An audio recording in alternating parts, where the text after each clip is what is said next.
So do you guys remember the Galaxy A73? For a lot of us, that phone was the perfect middle child. It had the big screen, the big battery, and just enough power to make you question why would you ever spend $1,000 on a flagship?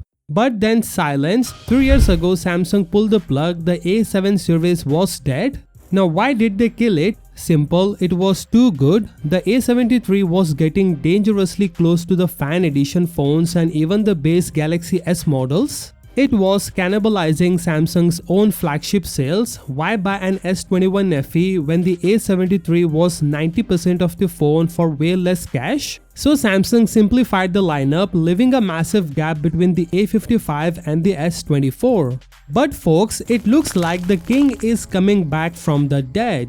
A mysterious device just popped up on Geekbench with a model number, and if you know Samsung's naming scheme, that can only means one thing: the Galaxy A77 is real. It seems like Samsung had a change of heart. Maybe they realized leaving the gap wide open was a mistake. Now let's talk about what's beating inside this phone, because this is where it gets spicy. The leak shows a new Exynos chip. This isn't your average mid-range processor. It's rocking a 10-core CPU setup. We are talking 6 high-performance cores and 4 efficiency core, and paired with a AMD RDNA-based X-Clips 940 GPU. Now if you are a spec nerd like me, that sounds familiar, right? That's because this looks like a slightly underclocked version of the Exynos 2400, the same base powering the Galaxy S24 and S24 FE. Early benchmark shows single and multi-core score, and while those aren't final, but they scream flagship killer. It was spotted running Android 16 with 8 gigs of RAM, and if the leaks are true, we could see this launching in the first half of next year alongside the Galaxy A33 and the Galaxy A57. Speaking of the A57, that phone is rumored to bringing Bluetooth 6.1 and a 45-watt fast charging, so we can definitely expect the A77 to match or beat those features.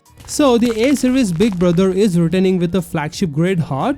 But here is my question to you: with an underclocked Exynos 2400, is this the phone that finally makes the fan edition obsolete? Or are you still team Snapdragon all the way? Let me know in the comments below. With that being said, subscribe if you like, and I will see you in the next one.